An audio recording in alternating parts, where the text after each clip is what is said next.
The following is a KPB Media Works production.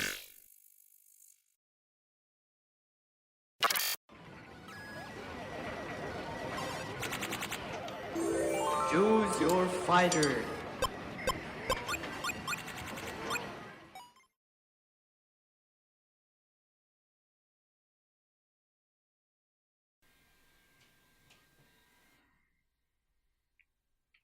Can't believe I'm even here. Why are you here? Producer, why is this guy here, man?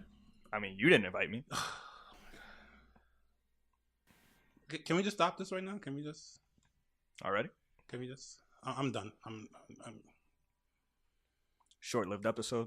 I'm here for it. I don't want to be here anyway. What's going on, guys? This is KP Rodimus Primer here for another episode of KPBCast, and I'm here with one of my favorite FTC personalities, a good friend, someone that I've gotten to know from the beginning of my involvement in KPB. Oh, yeah, that's true. Yeah, we go back. We go very back. We're going to talk about all of that today. My favorite guy, your player's favorite guy. This is Coach Steve, a.k.a. Steven Delgado. How we doing, man? I'm good, man. Got me here in 4K. Feel good. 4K. Look good. Awesome. Looking good. It's been like a year and change since I've seen you. Yeah, I know, right? It's been what? Did I see you last at what you call it? Winter Brawl? Because that was the last event. That was the last time I seen you. Okay. Mm-hmm. So how has life been since our shutdown for you, man? How's it been going for you? I can't say it's been entirely bad. Like I had a lot of ups and downs, but of course, mostly ups. You know, like I got to work on my streaming content creation, which was pretty much like a huge deal for me because I wouldn't be able to work otherwise. Right. So that took off really well, and it's still going. I'm in a relationship now. That started like when the shutdown started, also. So that kind of kept me. You got in just in that kind of time. kept me leveled. Yeah, it definitely. The cold, you know. It definitely kept me nights. leveled. Yeah, it definitely kept me leveled. So a lot of things have just been really good. Really okay. Good. I know, like, you know, before we got on the air, you and I go back like to when we started KPB, pretty much like the first year. Yeah. And you got into the community just a couple of years before that, right? So 09. Yeah. You're considered the 09. So what was that like? What was like? Matter of fact, before we even touch that, let's talk about just Steven before everything. Like the humble beginnings. Humble beginnings. What was Steven like before the afro and beard? Before, you know, the Blanca gameplay and stuff like that. Before all of that. Yeah. So I've been playing games all my life. Of course, like most of us have been, right? Competitive wise, the first thing like I actually started out competitive wise is Splinter Cell Chaos Theory. There was a competitive scene for that? Oh, it was on GameBattles.com, yeah. Okay, so we played that. I was 11 years old. All right. So me and my brother played that. We were really good at the game. Like we were among the higher ranks and stuff like that. Mm-hmm. So we always got to compete every day after school. Just come home, yo, find a Game Battles match right now. I'm like, we gonna find a Game Battles match right now. We just be there playing all day, working on strats and stuff like that. And then from there, it was Metal Gear Solid Online. Okay. Which was that was really fun, playing with my brother and my friends. I wasn't as good at that game, but it's the competitive drive was always there. Okay. So like, you know, when I'm losing, I'm like, bro, why the hell am I losing? I don't think they're that good either. Like, you know, like the hell am I doing wrong? Right? You know, yeah. You know, and then like I didn't really like touch fighting games when I was younger. I did, but like 4 or 5 years old. The first one was Mortal Kombat. So, but from there is Gears of War, and we always just kept with the times for the competitive shooters and stuff like that. Okay. You ever into stuff like CS:GO? No, or like those I haven't played. CS:GO, I played a little bit of SOCOM, but yeah. Everybody was kind of crazy for SOCOM. I wasn't. I do remember though. Like everybody like SOCOM 2 was like really big at the time. At that time, instead of SOCOM 2, we were playing Splinter Cell. Okay, all right, gotcha. Yeah. And this was on what platforms for you? PS2. PS2. So did you have like the modem thing? We had PS2 online. We had everything hooked up. We made sure our mom was like, "Yo, you know we need to do this, right?" I think I got serious online gaming PS2 when it was like Final Fantasy 11. Okay, yeah. Final Fantasy 11 was like one of those things where like I played for briefly, maybe like a year. Yeah. And stuff, and like I remember like just having to buy. I don't know if you remember. It was either you played on PC or you had to have the big PS2s that was able to have the drive. Yeah, because if you couldn't support that, so then when that came out, those PS2s were in big demand because like you had to, if you bought the game, it came with a huge hard drive. You had to insert. Yeah, that's what we had that. That was like installing that to like an hour or like two, and that was like such a headache. But I definitely remember those times. Yeah, but that was some good times back then. That was like during high school, like early middle school, high school, and then in 2009, that's when we found out that Street Fighter 4 was coming out. And then one day, I didn't know my brother was even bringing it home. One day, my brother just brought it home, and then we were playing for hours and hours and hours and hours. And then we pretty much did the same thing because that had a game battles platform too. That was the way we knew how to compete at the time. I didn't know about like actual tournaments. I didn't know about like locals and stuff like that. Okay. I barely even knew forums existed.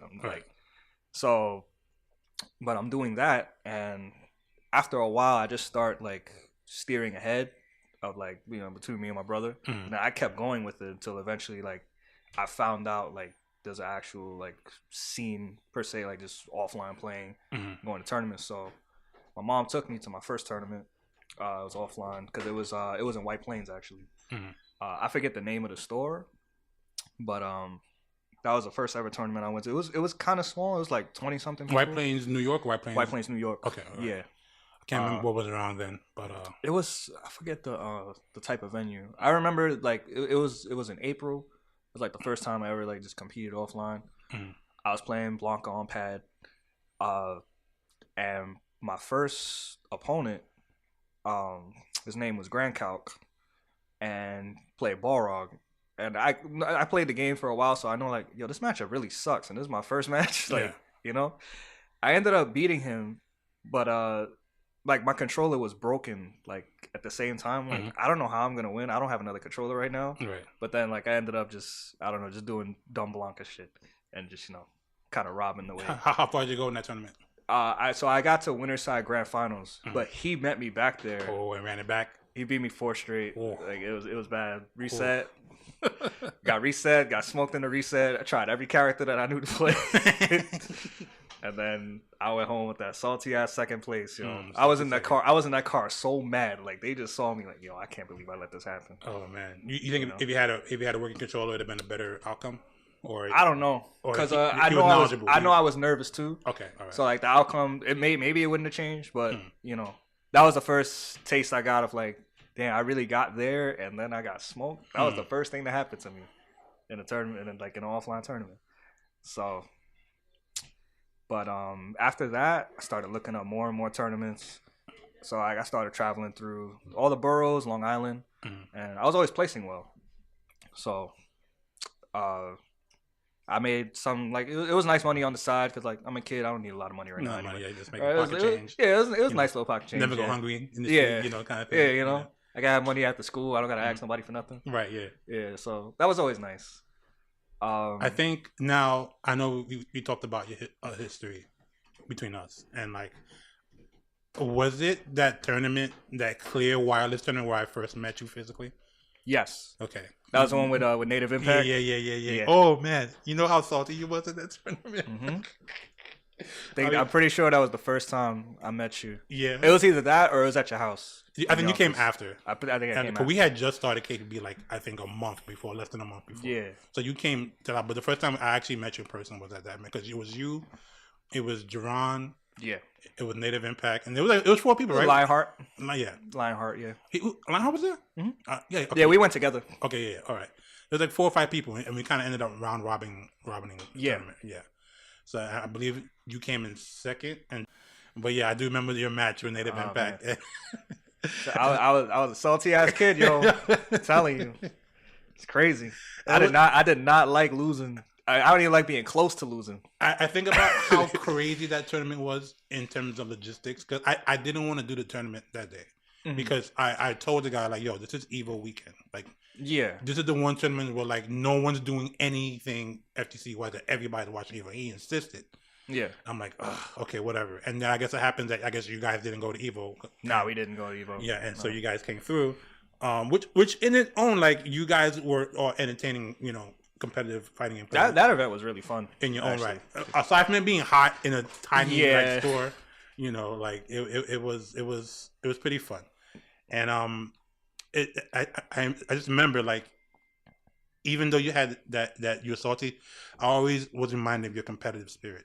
Yeah, and I think you have one of the biggest competitive spirits in all of the FTC. Yeah, like I said, it's always been around since I was just young. Yeah, and none of us want to lose in anything. Like if success was measured on that, you'd be number one, like tops. And then I'm not saying that because you're my friend and like we know each other, like because even then even though you've been to my house back then, like we didn't bond until over the years and like well, you're not the first person to say things. You're definitely not even like the 10th person to say things. Like I've been told this like for years, like since people like met me. Like I remember there was this one tournament, so they had City of Brass hosted the Road to Evo tournament. Yes, right. He used to do those. He used to fly them out. Right? He used to pay for their like used to fly out the winner. Yeah. And I believe I got second place to Dominion. I think it was the first one that he did. And like they saw me afterwards, like how sad I was completely. That like losing that like broke my heart. I was like, I really wanted to go. Right. And like I know I can beat Dominion. I have before. Right. But that day it just wasn't meant to be. I hear you. Yeah. Shouts to Kev. Oh yeah, no, that's brother. Awesome dude. I've been trying to find you, man, to get you on here, but you're disappeared, man. I don't know where you are. Oh, that's classic. Yeah, he classic in the shadows. Yeah, dark man. Yeah, I miss him.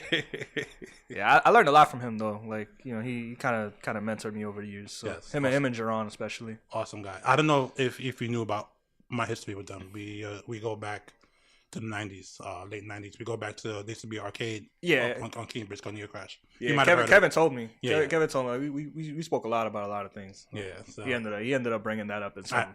I literally saw the formation of EMP in that arcade. Yeah. Like, we talked about. Where was it? It was in the Heights, right? It was right on Kingsbridge Road. You know where the library is on Kingsbridge, the big library? Yeah. It was across the street in this little bodega like size. It was a little comic shop. Had like 4 or 5 games.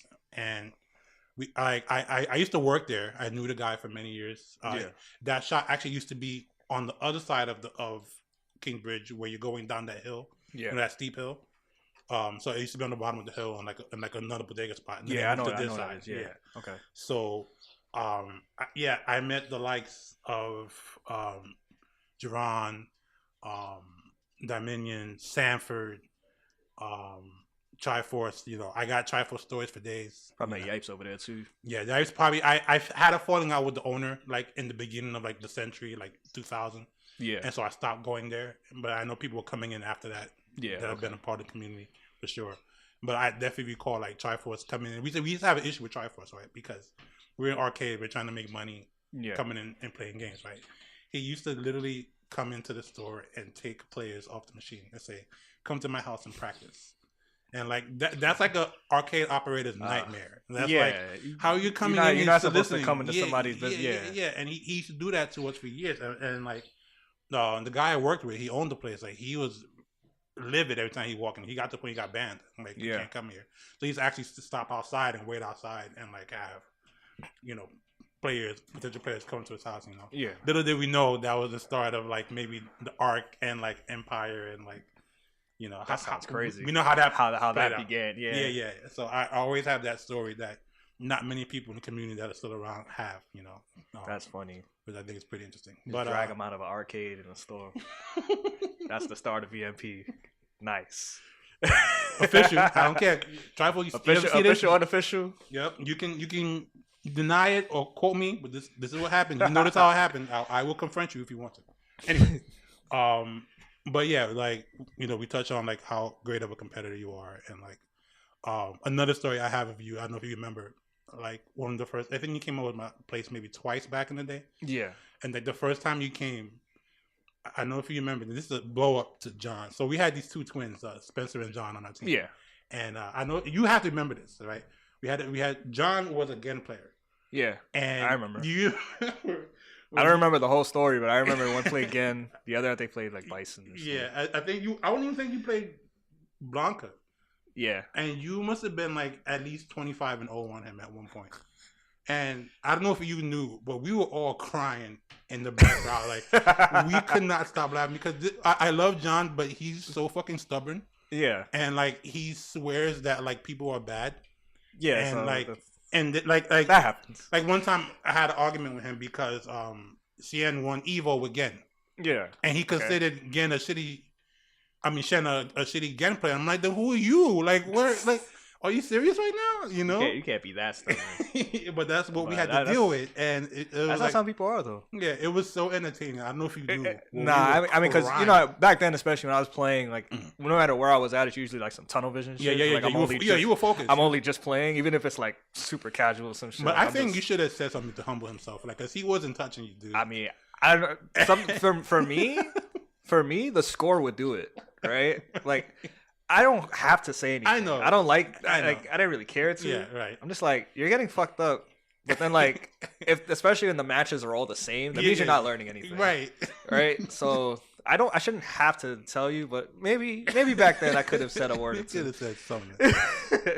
It was so entertaining, and I miss those days of just having like the guys over and we just order food and this BS. We had like 2 or 3 setups. Yeah. We even streamed a little bit on the side, you know, and then like. So I think were you involved with a team at the time? Was that DMG? What year was that? It might have been DMG. That was 2011. 2011? Maybe after. I think that was DMG. You was DMG for sure. Pretty sure. I wasn't DMG. I forget if it was. I don't know if it was a year before that or if I was already with Bifu. But I'm pretty sure I was with DMG though. I think you was definitely with DMG before Bifu. Yeah. Yeah. So it might have been. It was DMG and then Dre. So how was that? How was that experience for you? DMG being just being with a team the first time, someone saying or someone seeing, I guess, value in you or like ability in you and like saying, hey, come on board. So initially, right, because you know DMG had their falling out, but initially it was actually really cool because I didn't know what to expect. Right. Nobody really knew what to expect, right? But like. Being able to say that like you're a part of something like that at that time, like especially at my age, like you know we're young and gullible sometimes, right? So it was cool, and then you know doing my research on like other players that are being on the team, like oh okay, we have PR Balrog, like really solid, really good Street Fighter 4 player. Yeah, Perfect Legend has his own Evo history and stuff. Perfect like Legend, that. I think it was Core at the time was on the team. Core, yeah. Burn Your Brawl. We had Burn Your Brawl. Eventually, we got some more people. We had Fab. Lionheart, and we had more and more. So it was a really good squad.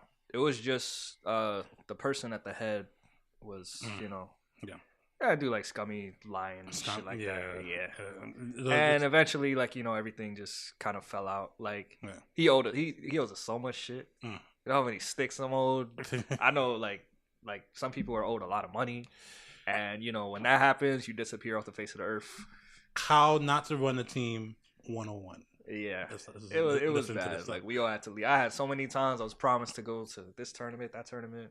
I had already got like my parents' approvals. Like that part was fine. I was like, oh, okay, so now you just got to get me here. Yeah, and that couldn't happen. That didn't happen. Yeah, like my first final round didn't happen until like 3 years ago. Really? Yeah. Wow. Because of that. Like I would have went to like I think in 2011 I would have went to the final round. Went to Evo. And didn't happen. Nothing. So sorry to hear that, but I'm glad you got out of it. I will say this: I can't speak for the rest of the team, but I was low key jealous of you guys. I understand. At that time, because it's like I really wanted my team to have like a Mad Cat sponsorship. Yeah. And I felt like it was doing good. Yeah, Everything was doing good. And I felt we were there. We were right there. Like yeah. I guess what for us it was the exposure. We didn't have enough of that. Yeah. We did kind of. I think we had like Jerron on our team at the time, which kind of helped us visibly with Street Fighter a little bit. Yeah, for sure. And then I felt like not DMG at the time, but other teams that didn't do anything with being sponsored. I'm like, you know, I'm like, come on. Well, then you got to consider like in the business sense of things, it's like who you know. Right. Yeah. Like you never know like how they knew this person. It's like, oh yeah, I got you. But I low key wanted like a Mad Cats. Yeah, all of that shit, like especially for like growing up like that, like, that shit was cool. That shit was dope. Like the Mad Cat shirts, you know, I got a few sticks here and there, right? Everything was cool. Everything was cool. And then the team, we all loved each other. Right. So I think that's important. That's an important dynamic. Yeah. I talk to players that are in teams. I won't say who, but some of them tell me that they don't have that like family aesthetic. Yeah. On the team, like it's all business. Yeah, I get it. If the team is centered around a business like plan, I get that. That has to work so that the team can function. Yeah. But I think when you're spending time with these people, you have to kind of build that. Yeah, you have to find the balance between business and family and stuff. Of course, yeah. And I think that's one of the reasons why we've been like around so long is because we've had people over the years on our team that we really treated like family. And then like my first thing to someone that's on the team is like, yo, if you need anything, like if something's going on personally, you can talk to anyone. Here's my number. Here's Steve's number. Like you don't even have to contact me through email. Like you have my personal number. You can reach me anytime. Like I consider you part of my family now. So and that's how I've always treated everyone that's come across like our team. So and I think that's such an underrated aspect in running these esports teams. And like unfortunately, like the head of DMG, like his ego just got inflated or whatever the hell happened. But the players themselves, we were all pretty much family at the time. So I mean, you guys are still more or less cool. We're saying, yeah. Like, I know we see when we see like Lionheart around, we say what's up. Of course, That's like he's still a brother to me. Of course. Jason, Rico. I spoke to Rico a few times. Jason also he's killing it with the photography right now. Yeah. Like he's so killing it. Like I'm so proud of him. Like if I could just mention this real quick, I remember on our website years ago before it went down, I did a interview with Jason. A text interview, an article, and like he was telling me about like how there was prominent FTC photographers that were keeping him down. Yeah. And like would say mean stuff to him because he's trying to do something. Yeah. And they pretty much like his attitudes like that scared him away from like or moved him away from the FTC. And he's so beyond this person right now in his community. Like he's leagues ahead of this guy now. And Jason, I mean, I look at his Twitter all the time. Yeah, he takes some amazing ass pictures. Shouts to Jason, man. And he gave me such a cool and real interview. He talked about DMG a little bit in the interview, stuff like that. And I just, sometimes great things come out of bad situations. Yeah, and that's something you should always like remember and think about. I think that was one of them for sure. Like DMG didn't work out, but it also just taught me a lot about people and the people that I'm going to potentially be interacting with. Right. So it also just made me more, because I'm really reserved and just cautious overall about the people that I'm around. Of course, yeah. And things like that. So it really just put that sense of urgency in me to make sure that like this can't happen again, because it won't work out. Right. So definitely. So you move on from that, and then we go to Bifuteki. Yeah. Right. Of course, I mentioned Dre and Bifuteki on our show a lot. He's a great friend of ours. Yeah. We do a lot of work with him. Yeah, and that squad is still family. Yeah, he's always family. Dre is pretty much like a pops to me. I tell him all the time. How was that dynamic different from DMG? More homely, but at the same time, we also got to see each other more, right? And then I traveled a lot with Dre, so we always just talk, do shit like that. And I'm never not comfortable around him, Like it's always a good vibe. Like I learned a lot from him over the years. Still learning a ton of things. Still every day. This guy. Yeah, I can always just reach out. And the same thing with the team in general too. Like we got our own little text chat that we talk every day still. So nothing's really changed except like I just don't have beef in front of my name anymore, right? But like I'm still family. It's always been like that. That's the way it should be. I think like we make these bonds and relationships that kind of carry themselves and like stay strong. Yeah. So any changes that happen within the community and within each other personally, So yeah, like they're always here for me. Like I got my first Evo medal under the Bifuteki tag, so I'm always proud of that, to be able to represent the family like that. So let's talk about this fight forever, man. I love this. Yeah. Thank you for this, by the way. Yeah, no doubt. I really appreciate it. What were the origins of this, man? How did this start? It's so around 2016ish. I kind of flew into like a depression state, right? So it was pretty much depression combined with alcoholism, combined with like a lot of other different things that I was feeling. Right. At the same time, between like 2016, 2018, like kind of losing people more, like, like death and things Right. like that, right?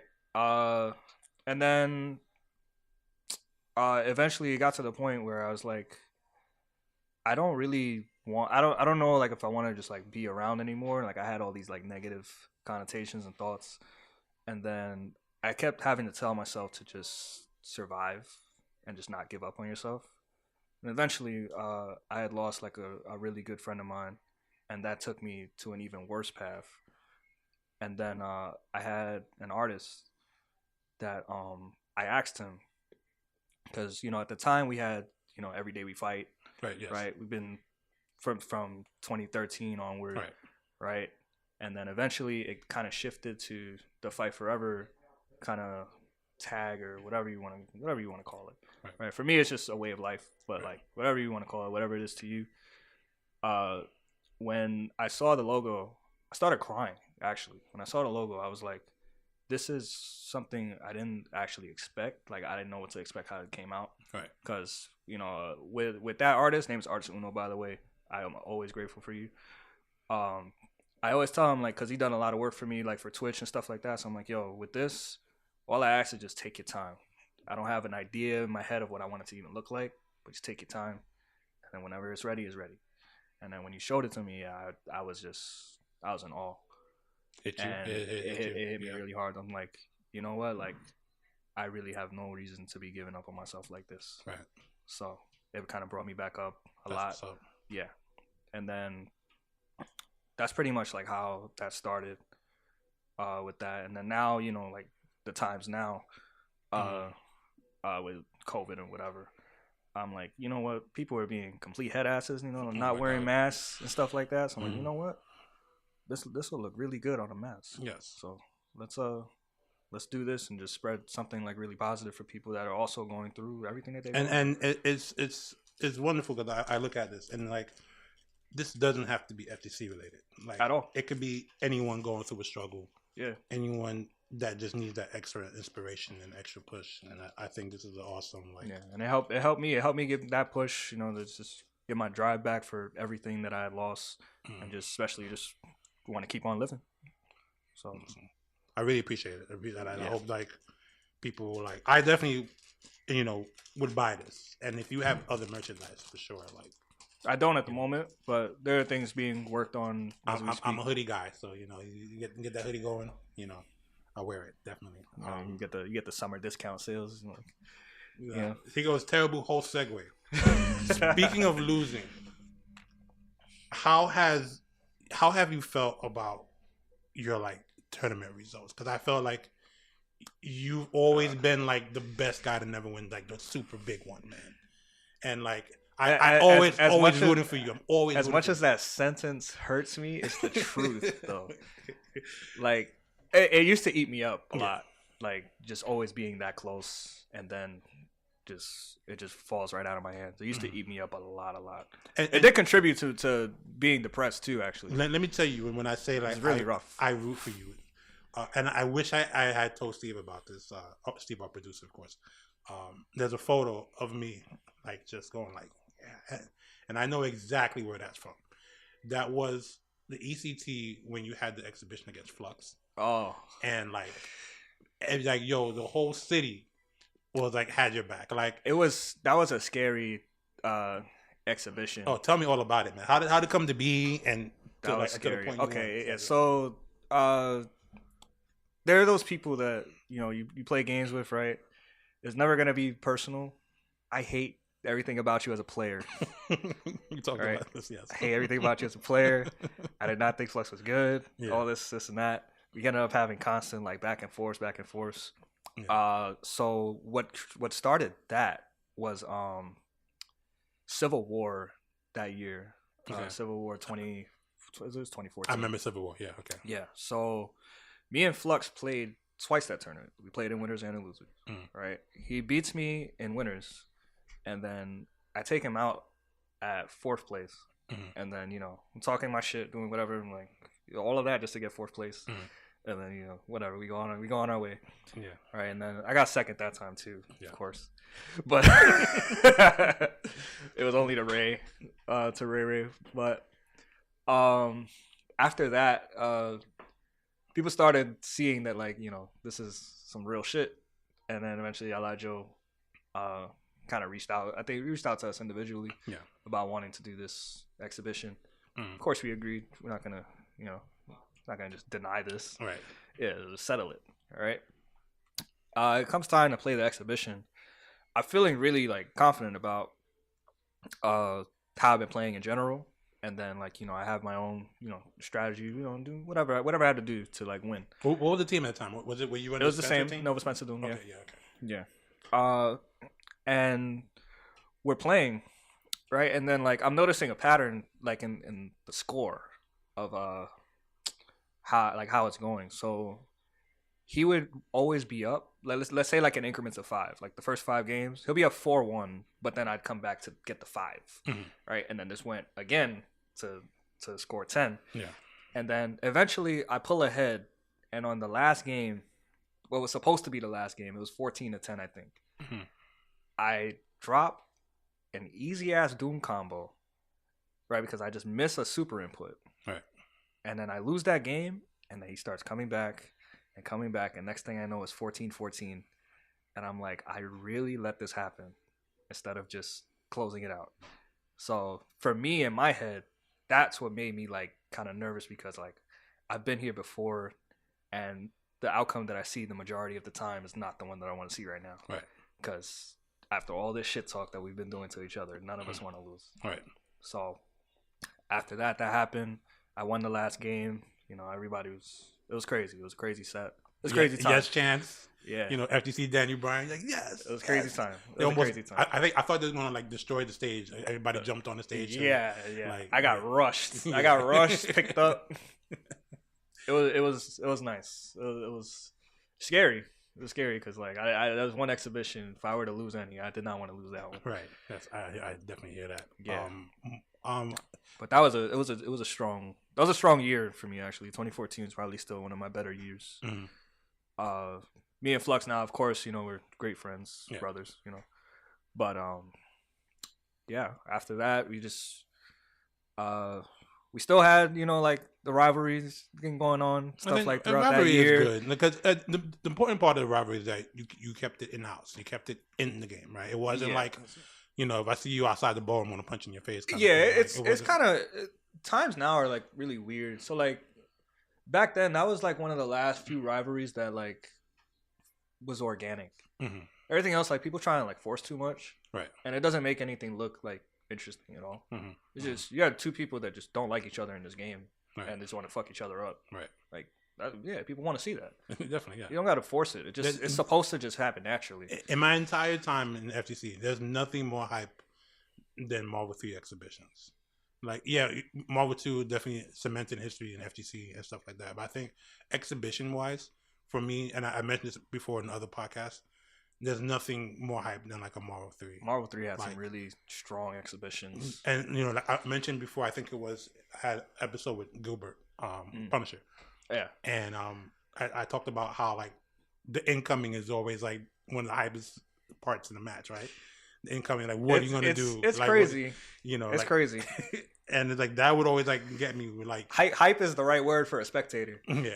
But when we're dealing with that shit. Oh, but no, I can only imagine like and then like the countless scrambles that happen in that game. Yeah, like, it has to be anxiety inducing. Like it's really something else. Yeah, definitely. Me and Punisher had rivalry too. I had quite a bit with a few people. What were some of your favorite rivalries besides the Flux? Me and Flux, and not just in Marvel. I know you play a bunch of games across the board. My favorite ones were the Marvel ones though, for sure. Me and Flux, me and Prodigy was good. Me and Ray Ray. Because I was like, me and Ray Ray is always like a student master type shit, and then it's like, I'm always close. Like our sets are 10-9 or whatever, whatever it is, either like one way or the other. Right. I got him once, and then like we played a Curly Mustache. It was 10-9. It's always going back and forth, game for game. And that was definitely one of my favorite ones. Me and Punisher, that was pretty fun because he was another one I just didn't like the way he played. Right, but like he's also kind of stubborn too. Yeah. So. It was fun, like interacting with him and playing him. I did him dirty one time.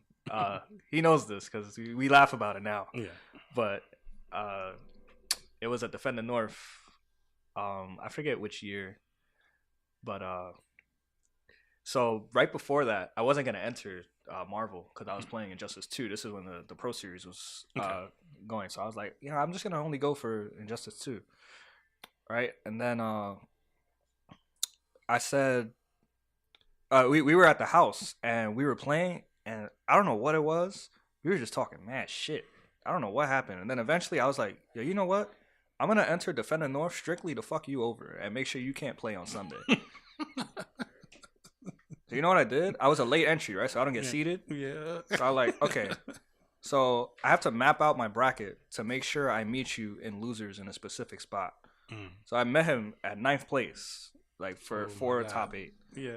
So bracketology, guys. You can always map out your road, however you want to go about this, right? He had to play Chris G first round. So I'm like, you're either gonna win and this will not happen, or as I expect, you're gonna lose and make it through losers and run into me. I had to lose at a specific point in the match to make sure you got to him. Yeah, so I ended up having to play. So you literally joined the tournament to play spoiler for this guy? Yeah. Okay, so go continue. So I had to play. I had to win my first match, and then I had to lose my second match, and then I did that, and then when you lost, did you sandbag? Did you feel like? Did the guy win that one had no business beating you kind of thing? Like he was making it really hard to lose. As fucked up as that sounds, no, he wasn't terrible. It's just he was just having a bad day. Yeah, he was just making it really hard to lose. I'm like, damn it, you're gonna make this impossible. But I did what I wanted to do, right? And then I'm going through losers. I almost lose in losers. I'm like, fuck, like this would be bad. But I end up playing him. I play him. I beat him 3-0, and then I unplug my stick and say, I'm going home and I'm not coming back. I didn't come back that Sunday. There was a DQ win on the loser's side. That's terrible, man. How do you feel about that? It was pretty good at the time. Now we laugh at it, you know. Yeah. But hey, you know what? It was a little fucked up. You've done technically nothing wrong because he should have won his match. Yeah. Right. So you technically did not do anything wrong. I told you exactly what I was going to do. That's how I feel about it. So I don't feel bad. So his only request was to beat you. Yeah. And he didn't. So beat me or beat Chris. Yeah, or beat Chris. Basically. Yeah. So none of that happened. So what do we got to feel bad about? That's hilarious. Someone did that. I mean, no real relation, but someone did that in one of our beatdowns. They had it out for somebody in Dragon Ball. Was it Cisco? It was Cisco, right? Oh my god, yeah, it was Cisco, Francisco. Random thing. And this guy, he was another one. Rivalry wise. Was it Wet Kunai? It was Wet Kunai, I think. Ichiran. This was in Dragon Ball. Yeah. He beat him and then he left. And God. Yeah, and he was so sick. Like he left, and we were just crying in tears and stuff. So. I get that and stuff, but again, there was no actual foul play here. You got to win your match. Yeah, right. And there's nothing against doing that. So, yeah, but that was a fun time. That was definitely a fun time. What are your favorite venues to go to of venues you've been to? Favorite tournaments? It's kind of hard to say. I like the as far as like biggie ones. Obviously, I mean, the Sheridan's long gone, but I like the casino one. The Valley Forge. Yeah, that was a cool spot. I think that one was really good. Yeah. It was also easy for me to get to because there was a random bus in New York that just went there. Yeah, so it was really easy to get to. So that was a cool venue. It kind of had everything there, and you didn't have to really do much. If you want to gamble without your thing, you can just go down to the casino. That was one of my favorite. I liked the ballroom space. It was huge. You wasn't on top of each other and stuff like that. I think one year we were forced back to the smaller venues because there was like water damage or something. Yeah, I remember that. That was even then. Those because I think that first year we went to that venue, we used those smaller rooms. Yeah, and those weren't so bad either. We had the one big room upstairs, and then like the downstairs basement had like a big space. Yeah, it was good. Pretty spread out. So it was good. A lot of space to walk around, which is I don't like being clumped up with everybody. So it was good. Which Evo venue was it? I forget. Last year Evo, not last year. 2019. Yeah, 2019 Evo was good. Well, I'm sure they had to pay a pretty penny for Yeah. that kind of space, but at least you're not on top of people. Right? Yeah. Like you literally had spots in the middle of like the convention center where there's no one. You could just stand there and there's no one on top of you. Yeah. And so then the walls were free. So I was a fan of just big space. Just let me walk freely. Let me please. breathe. Yeah. Yeah. I just hated walking from like wherever. Yeah, that's the only like I felt like downside. you just take like a trolley or a scooter? bus. Yeah, something like that. Just get give me something to make like it 15 easier. minutes to like walk to like from the hotel to like. Yeah, those walks are kind of annoying, but aside from that, it's been pretty much a year and change since we traveled. So the final combat venue for it was gonna be LCQ, but when they did the finals In Chicago before the it was last March. It was in Chicago. the one before they had shut down. Yeah. Down. Yeah, So- the finals venue being in there was amazing. Like it was really, really good. It's a nice small split. Like it was like I think it was like a theater. So like if we were able to have like actual crowd, like it would have been pretty much packed like to the Right. top, stuff like that. The ground floor was good. They had a lot of setups just for whoever wanted to play. Open bar. That's nice. It sounded like it was nice. And then like the way they had the stage was phenomenal. They had it pretty much like the tournament stage that's in the game, that's in Mortal Kombat 11. So they had it looking like that on the actual stage. America, we need you guys to get your shit right so we can get back to our lives and do this fun stuff. It feels like it's just America, by the way, right? I'm putting America on Actually, blast no, right now. it's not just UK is pretty down. UK, bad, yeah, but too. these countries, these like so quote unquote, superpower countries that are so ignorant. Like, come on, dude, like, get your act together so we can all go back to like doing what we love. Yeah, we need that. I remember like, that one was rough too because when the shutdown happened, we got the email. I was in a plane already with one of my homies. We were on the runway already taking off, and then we got the email that said LCQ's canceled. So we couldn't even get off the plane if you wanted to. Like you're ready. I was like, yo, Stuck having to eat. I'm going to sleep, bro. Like I'm gonna just pretend this is a bad dream for the next few hours, and then were you able to at least enjoy your time in Chicago? Yeah, okay. that was one of the best times I've had actually. Oh, that's good. It was just unfortunate that I couldn't play, especially like the time I felt like I was playing really good. But we didn't get a real chance. So, Totally but it is what it understandable. is. Yeah, I get it. Your favorite tournament in terms of your performance? It's still Overall. probably Evo 2014. Evo 2014. What happened that year? Yeah, so I can recall. I don't recall too much. Yeah. So that year I played 4 different games. I think 4 different games. I played Street Fighter 4, Marvel 3, Cross Tekken, and Injustice 1 was at the time. The first day was Street Fighter, and I lost my first round match. This bracket was big, by the way. It was like 2,000 some people. I lost my first round match. I'm like, yo, really? At Evo? It was a Blanca mirror, by the way. I lost a Blanca mirror. So the Blanca lost. I lost a Blanca mirror. That must be rough. Like, first round. His name was Flash House. Oh, but Flash House. We talked about Flash House in the past before. When I believe I've actually. He was good. Who's the best Blanca? You said Flash House. Yeah, he's good. So it's not just any. It Blanca. was just annoying that I lost first round. Yeah. Of course. But then why would they even see? That's bad seating, I think. I don't know. Actually, I thought the seating was really bad too, because like the winner of us made it out the pool like for free. Yeah. I don't like. That's whatever. terrible. You should have. Yeah, that was terrible seating. Yeah. We've definitely had this competition in the past. So I would actually like, who do you think the best Blancas are? Because I thought it was you. You know? And then, after I moved on eventually. Yeah. And after that is Flash House. And then there's this other one from Texas as well. But he beat me first round, and then I make it through my pool and losers, and then I'm like, yo, I still got a long way to go to get like anywhere, like You're top not even- 32. you're just I'm just scratching the surface. If for those that don't know and never been to Evo is an all day process. Like you kind of want to get your rest and get an early bracket. Yeah. Because if your expectation is to do well, you're gonna be there pretty much all day. Yeah, and you don't want to go to losers that early. You don't want to go to losers period, right? Because you gotta play double the matches. Double the matches. So if you start from the complete bottom, you're gonna have a long road. So I end up making it. I keep winning, whatever. I run into Aliun eventually. Aliun, okay. Yeah. So we played. It was Cammy versus Sakura because I didn't want to play Blanca in that matchup. Yeah, that matchup, yeah. the game was close, but the combo drops were hurting me. So I'm like, I don't know if it's because like I'm not too warm character yet, or like if it's like nerves or something. So eventually, like I lose and I switch to Blanca, and then he goes up one round really fast. I'm like, well, okay, this might be the end of my day today, right? I hit him with a wake up throw. I'm like, you know what? I got to do something, man. I got to do something. You could do anything. You could have just meated me and right. Just killed me. Cammy was ridiculous. Yeah. Yeah. I'm out here getting unblockable. Which way do you block? Yeah, I'm out here getting unblockable. And yeah. I'm like, all right, whatever. I end up landing like a wake up throw, or no, it was a like EX ball, like the rainbow ball, like fake, and then like I land in front of him and throw him.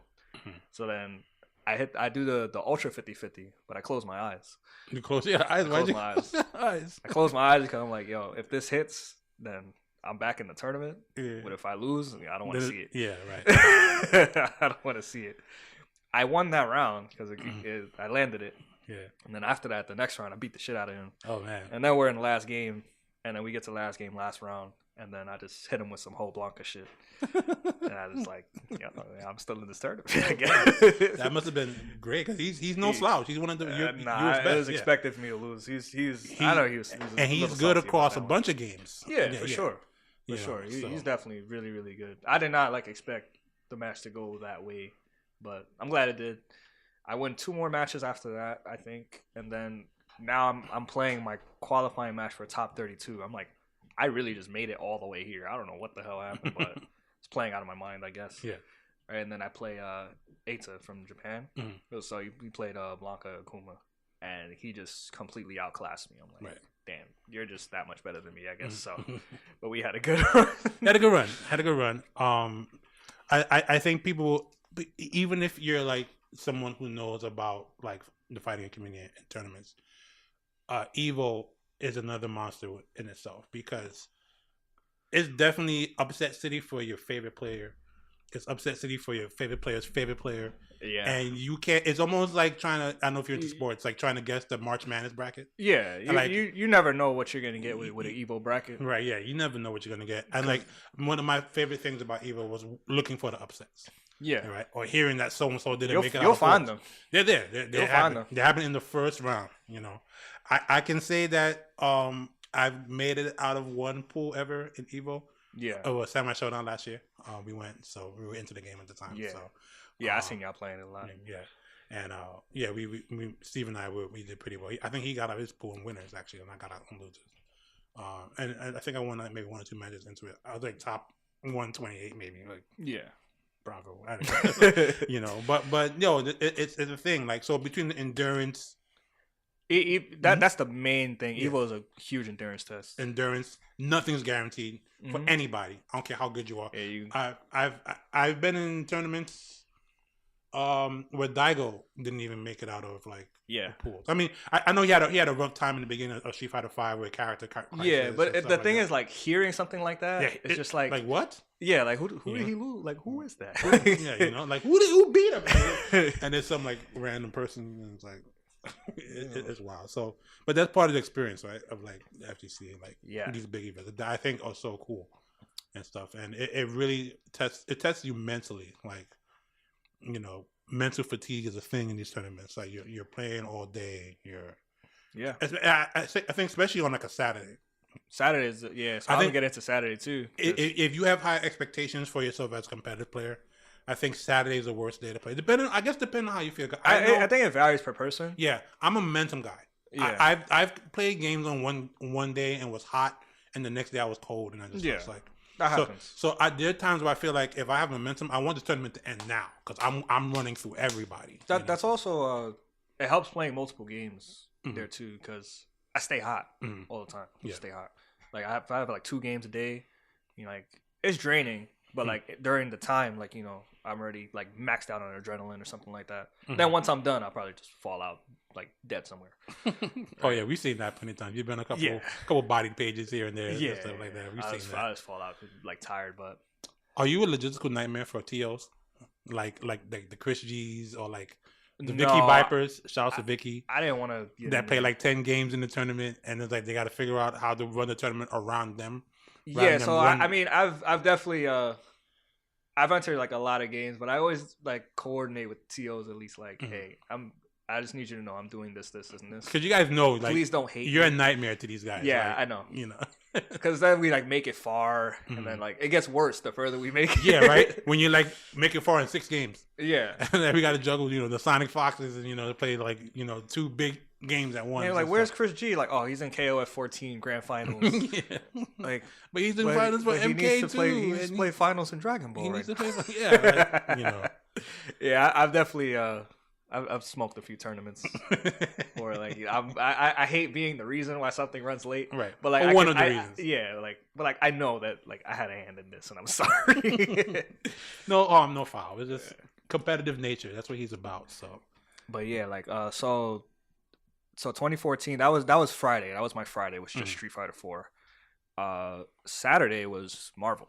Oh my god, we're still talking about Evo because it's it's a lot. Okay. We got a lot to talk about anyway. Saturday was Marvel.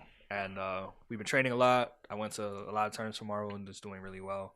So I feel good about everything. I make it to Winners Finals. I have to play PR Balrog. We get to 2-2, and he lands like the first like 2 hits on me. And I'm like, damn, this is like the worst way this could have like actually ended. But his stick fucked up. Ooh. And it was pausing.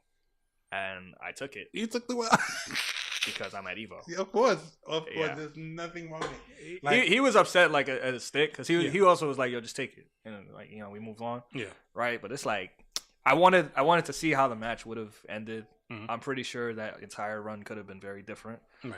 But so after that happens. So hold on, where were you at this point? Were you still in Winners? This was Winners Finals of the first pool. Okay, so it's already in the stack pool. Okay. That pool was really hard. Like my first round was like kind of shaky.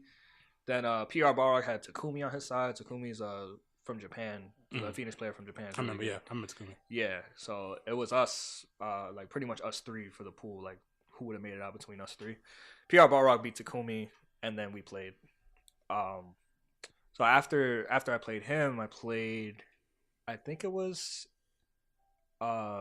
Cross. No, I played PZ Poi. Okay. I played PZ Poi. So PZ played Zero Doom Phoenix. My team has like this anti-Phoenix like kind of stuff too, right? Mm-hmm. So I'm playing PZ, and then I'm like, okay, I got the perfect hit I needed. You pop Dark Phoenix, I X Factor, command throw, I win the game. I X Factor, I get no command throw, and then I get burnt up. I'm like, all right, this is just game 1. Please don't tilt. You still know what to do. It's okay.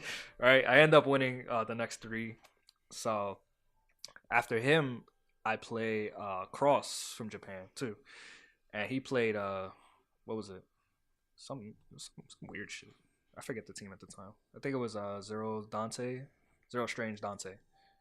Yeah, that was the team. It was Zero Strange Dante. He goes up 2-0 on me incredibly fast. He beat Unknown, so I was like, we're all, me, Peasy, and Unknown, like we're all good friends anyway, right? So it kind of sucked that we were all just clumped up on the same side of the bracket, but we know how that goes. That's been that way for years, right? And then Unknown loses to Cross. I'm like, okay, so now I got to play Cross, and he goes up 2-0 like so fast. I'm like, what the hell just happened? I don't know what he's doing, but what he's doing is really gimmicky and just not safe. So I changed my strategy completely to something that's just like, just going to punish him one time, and then I get my set play games. Right. And then that worked out for me to win the next 3 straight. So at that point, I think we're in Winners like top 32 or something like that. I play Angelic, and he beats me like pretty clean. Yeah, beats me pretty clean. That loss actually kind of worked out because he had a much harder road through Winners. Because he had to play F Champ next, right? And that was gonna be gonna be a harder match than like my loser side. Right. He played F Champ. That was for top 8 Winners. He played F Champ and lost, and then he had to play Chris G and lost. So I'm like, okay, I'm kind of glad that you beat me. Thanks, because I didn't feel like struggling. It's been a long day. Not that I didn't struggle though, because the losers I had to play Cloud 805. I beat him. I think when you get to that point of the tournament at Evo, you're going to struggle. 100%. Yeah, because like Oh, and again, like to mention, like we had past Marvel people on our show. I talk about KBR, his like Evo run and stuff, and like one of the things was like, oh, he didn't play this and this person when he won Evo. I'm like, yeah, but he played this and this person. Yeah, like it's not like he didn't have like the easiest role. Right. Like the people that were like favored to beat him, he just beat them. Right. Yeah. Like because he had like dual Kevin that year, which is a really hard match for him. He had Jabril, which is also a really hard match for him, and he just beat them. Like, right. All right. He beat Wong. Yeah. Which is no slouch, like in anything. Like he beat Justin. Justin can play a game for the first day, and he's the threat. Yeah. In a brand new day one game. Okay, so it's like to discount him on that regard, I think is crazy. But it's how people are. Yeah. So my losers road ended up being Cloud 805, then Apology Man, and then Neo for top 8. And like on Saturday, I was playing Injustice 2 also. That same, Injustice 1 so at the same day. Your mind is everybody. I am drained. Yes. It's like near midnight. I'm the last match of the night, and my qualifying match is against the Phoenix. Like, so I have to like really, really focus as best I can, which is already like difficult. It gets to a point it was game 3. This is when like my nerves just started like really just kicking in. Like he landed like the first hit, then he gets his Phoenix game. Like you get guaranteed Phoenix. I'm like, okay. So now you got to think when you're fighting Phoenix or a Phoenix based team, you always have to think ahead to where like how are you going to handle it when she pops, because you can't stop it. Right? So it gets to a point where Spencer's dead, so I have no anti-Phoenix anything right now. Then Doom dies. So now I'm left with Nova. And then I come in, he messes up like his incoming, so I get to play. Like I X Factor immediately, which was a panic. I'm like, okay, he gave me a chance, like X Factor. And then I killed Doom, and then now Phoenix is coming in. She's not popped yet, but now I have to like figure. I still haven't actually came up with a plan yet. Just like kind of winging it right now. And he has X Factor too.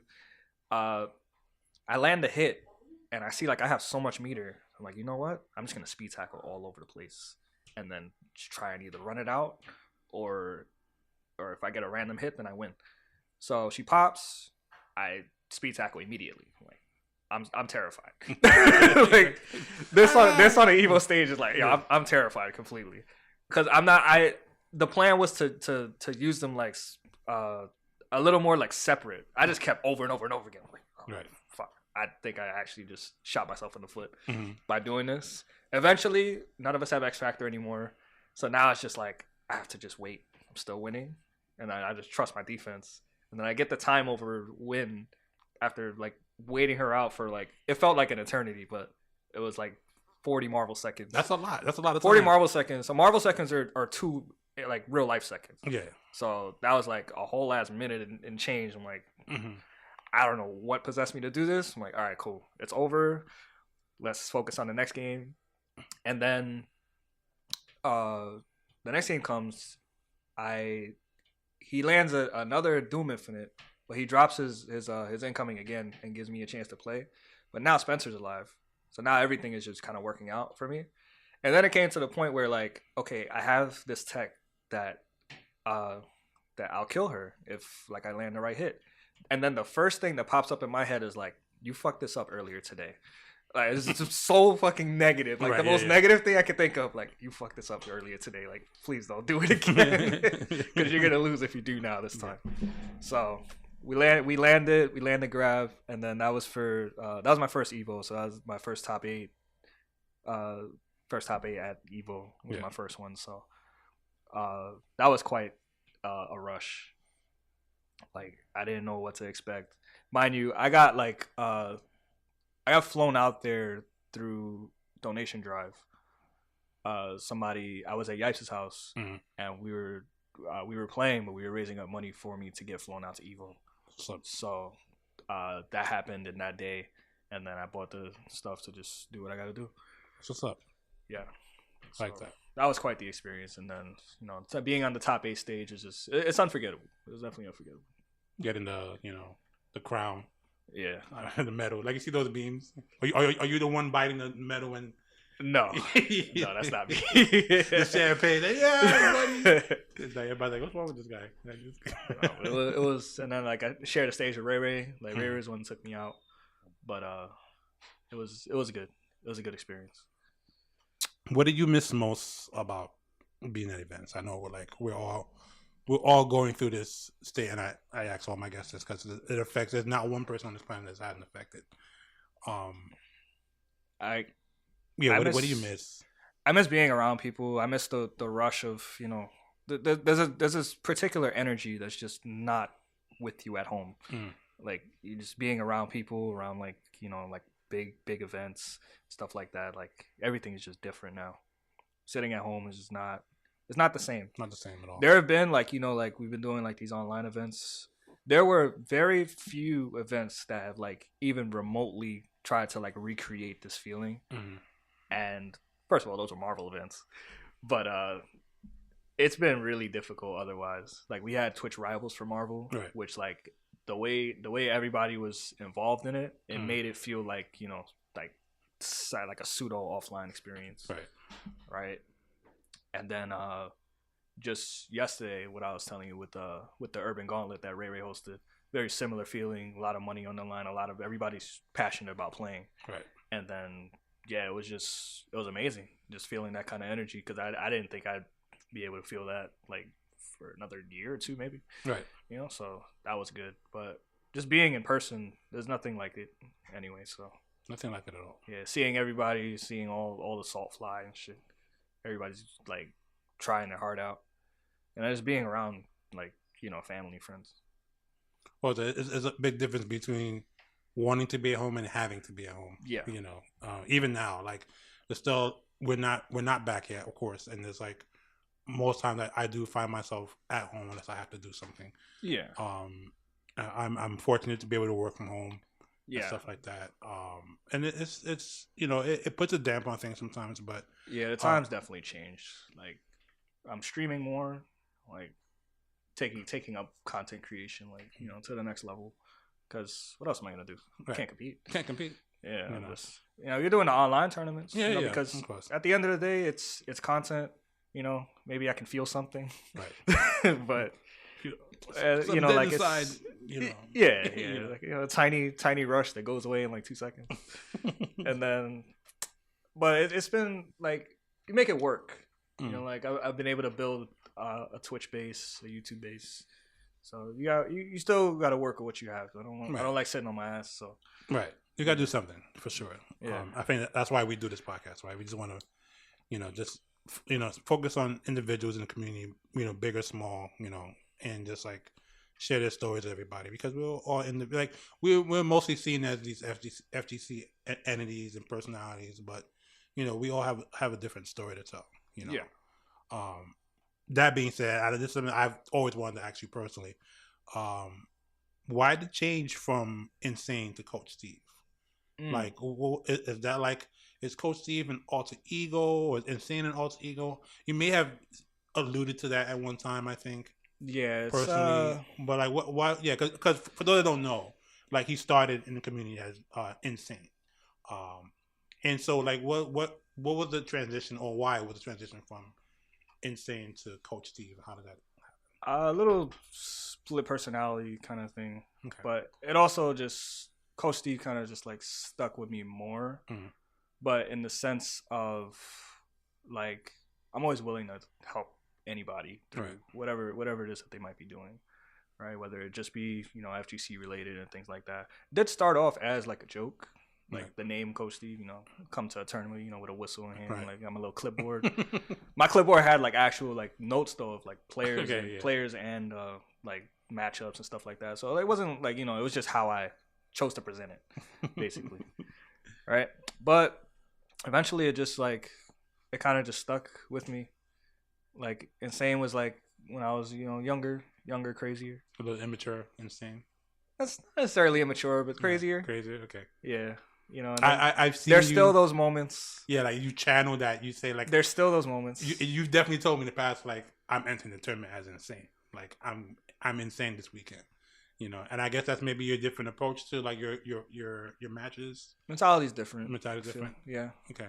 It's more ruthless. So it's Coach kind of the Bruce Banner, and then like Bruce Banner to the Hulk. Yeah. Okay. You can say. Right. I love Hulk too. Yes, probably like the more perfect reference. Or maybe like Bruce Banner, or Coach Steve is the Green Hulk that's intelligent, right? And then like Insane's the loose cannon, rah rah, you know. Yeah. But that's pretty much how that goes, you know. And every now and then we still bionic punch, you know. Every now and then, you know, we still have, you know, this insane moments. It's just like it's a part of you. It's who you are. Yeah. At the end of the day, it's just like whatever my brain is feeling at the time, you know. It's just I don't know. To some people, it's weird. Just like, but that's just like who I am, though. So it's just one part's crazy. One part's crazy. That's fine. I think we all have a little crazy in us. Yeah, one part's just crazy. You just channel it in a constructive manner for the most part. Yeah, but at the end of the day, you know, we gonna do what we gotta do, no matter who's there. So no matter who's there, it's all about fighting, fight forever. Yeah. Yes. I think both sides embody that, no matter what. Yeah, which is important. It is really important. Yeah. What's your game right now? Like Dragon Ball. Dragon Ball. Why Dragon Ball? What is it about that game in particular right now? I didn't want Dragon Ball to be my game. Okay. But I guess it's cause like the versus style feel to it that like I chose to learn it like, you know, over time. I initially hated the game like on release. I'm like, I don't ever want to touch this game. This game is really bad to me. But I didn't play it for like the first like 6 months or so when it came out. And then all my friends are playing it. I'm like, all right, I can't play nothing with nobody. I don't play NRS games. Okay. So I'm like, you know what? I'm just gonna start learning it, see how I feel over time. It eventually grew on me, right? And then it got better, then it got worse. I'm like, okay, now I'm really not playing this game. That was when like the GT Goku era came out. Yeah. I'm like, oh, okay. So Bandai was like, they released this character like as he is, and then as soon as they did that, they said, yeah, by the way, this is the last patch of the year. So the game was not changing after that character came out. And I'm like, y'all can't be serious right now. Like, y'all really going to leave this the way it is. And every player had a Goku, had a GT Goku in the lineup. You play like a point character, GT Goku, regular Goku, things like that.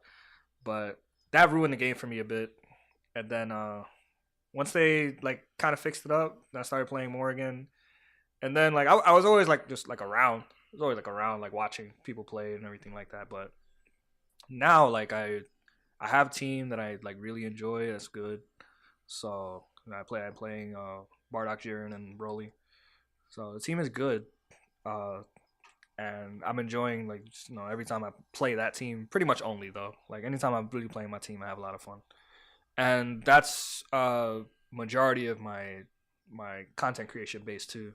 Okay. So it's majority of income.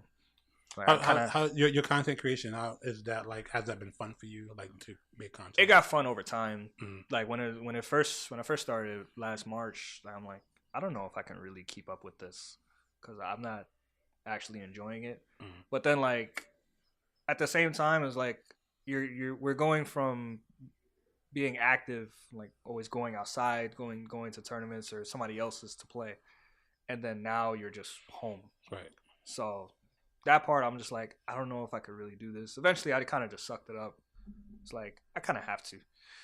So then it became fun over time. Like, I have, like, a good base, you know, not a lot of assholes in my Twitch chat. Right. So that always makes it, like, better for you, like, more homely. And then eventually people, like, a lot more people just start coming around. Like, they like what I have, like, to offer. So it works out. I still play Mortal Kombat, you know, sometimes on stream. Lately, I've been streaming more like Marvel and Street Fighter Cross Tekken, like older games. Okay. They're just still more fun at the end of the day. The game that became great too late. Yeah. We always talk about that. Unfortunately.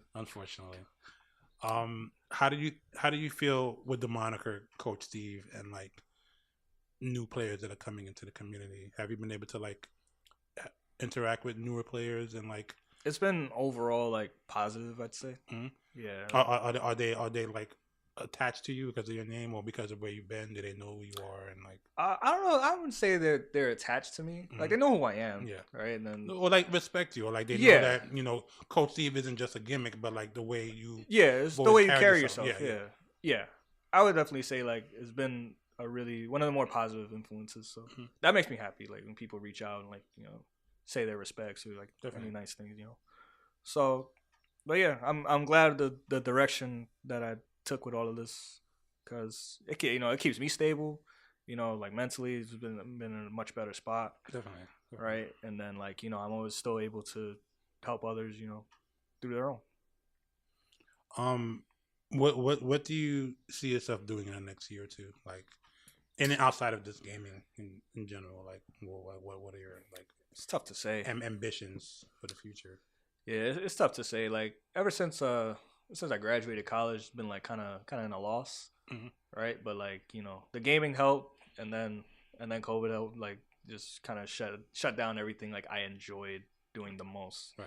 So now, trying to like make something of like the Twitch and the content, but like more so like take it like to next level, a much higher level. Yeah, because this can't be like the end game. Like the next ninja. I don't know about the next ninja, but like I told myself already, like this can't just be it. Like there's definitely more out there for me, and I just have to pretty much figure out what it is and just go for it. Definitely. I want to just get into like who are your favorite like rivals in the FGC, like in terms of over the years, like. Yeah. I mentioned before. Yeah, it's definitely Flux would be like the first, because he was pretty much like not my first rival. Yeah, but that was the one that stuck the most. Yeah. I think it helped you a lot in this transformation, also. Yeah, from what it seems like. Yeah, if I'm not mistaken. Yeah, no, that rivalry was a huge help for everything. Like kept my drive whenever that was lost. Kept that going. It was definitely Flux and Ray Ray. Like as rivals to friends, of course, it was big for me. It was big for me. Like I owe a lot to them. I owe a lot to Marvel and the community at the time, especially. Like it was a better time. Not Native Impact back in like 2011. Not Native Impact. No. We don't beef with kids. He ain't a kid no more though. He ain't a kid no more, grown ass man. But it was funny at the time. We don't beef with kids. Even though you want to just throw them across the room sometimes, but ain't no beef with kids. No beef with kids. We don't do that out here. I always like think about how like I see you at events and like you're just being like, even when you and I mess around, like I'll spot you from across the way. Yeah. Give you a snide look and you send it back. Yeah. I think we even like chase each other, I think, or around the venue sometimes. Like he'll bully me. No, it's the other way around. I'm the bigger guy, but he's the bully. He's the one that like. Nobody's gonna believe you, right? I know, no, it's the sad part, but it's the truth. No, but I just think about like how like everyone just gravitates to you, and everyone is popular in the community for their own purposes, right? Like, yeah, I think just because you're such a down to earth individual, you're very relatable, funny guy, even though you don't always display it in your demeanor, and it's little things like that when I see people like you that command whatever it is you're commanding. Yeah, it's those little things that I miss about our community. Like seeing that in action, because I get a certain vantage point as a streamer, right? Like so you get to see more. Yeah. You have to observe. But sometimes I'm literally put into a corner as well too. Right? So like people I know at an event will not see me all weekend because they're busy. And I got to be here. But then when things are like kind of like going or in the pace, I get to kind of take a quick observation of the floor. Yeah. And all I see is stories. Whether it's somebody playing and getting hyped for a match or, they're everywhere. Yeah, they're everywhere. It's like, it's those little things, man, that I just like appreciate about you and the community that like I miss so much and stuff like that. So here's hoping to get back to some sense of that. I don't like to use the term going back because you don't go back in life, right? Yeah. So I don't want to say let's go back to what it used to be. The next chapter. Let's go to the next chapter. Better. Yes. Let's move forward. So that things are better. Yeah. Speaking of that, like I had time with Panda Global, and now I'm with Proton Gaming, And I mean, we mentioned before, like all the teams that I've been on, like it's been always family, you know. So like, when I started with Panda, the time they were just starting out, I spoke to Filipino Champ, and he actually he was a much bigger help than people like. He's a really nice guy when when you don't catch him don't catch him on camera. Yeah, outside the camera. Okay. Really nice guy, you know. All right, just abrasive, I guess is the right word. Good to know that someone can vouch for that. The consensus. I know people don't like they don't like him like that, and you have a right. Yeah, I think so. But the way he helped me was it was more than just like getting me like on Panda. It was he helped me build an entire like resume for this kind of thing, right? And something like that is like it's a skill that you learn, right? Like building your brand, like you have a brand that you can take with you other places. And the fact that he was he spent like pretty much an entire day with me, like working on that. That's something you just don't ever forget because like nobody else ever has to do something like that, right? But that also helps me like in other avenues, and then with the future teams and stuff like that, because it makes it easy to present yourself, right? And like.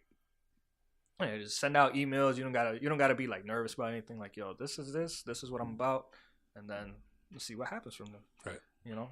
And then so I've been with Panda. I think probably like 3 years. I think 2018 was the last year I was with Panda.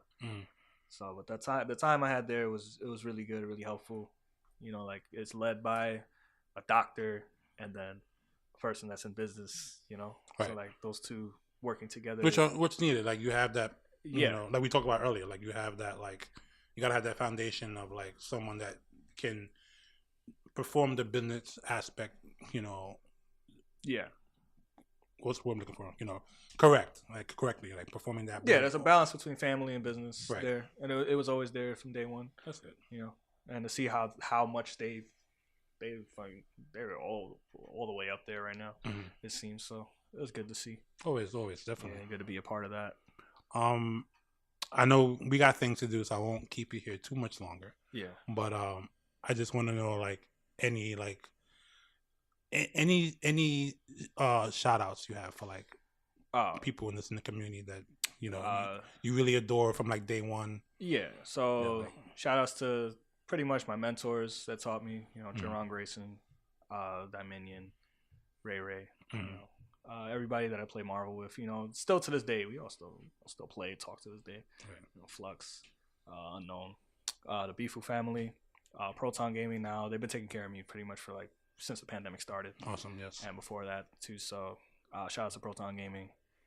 Thank you guys for everything, and you guys for having me. Awesome. I'm still trying to figure out who invited me. I was never told. I don't know. It's just like I talked to my producer about this because I just got an email, but it was like anonymous. But they told me where to be, so they blindfold you.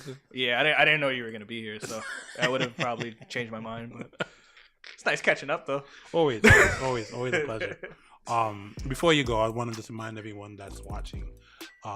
If you're not watching this on Twitch or YouTube, you can catch us listening to this on one of the different podcast channels. We are on Google Podcasts, iHeartRadio, Spotify, and Apple Podcasts. So make sure you check that out. Also got the VODs on YouTube and then Twitch every Friday live around 12 to 1. That, one that time, give or take. But before we go, how do we reach you on social media? If, you guys can follow me at Fight Coach Fight on Twitter and twitch.tv/I'mCoachSteve.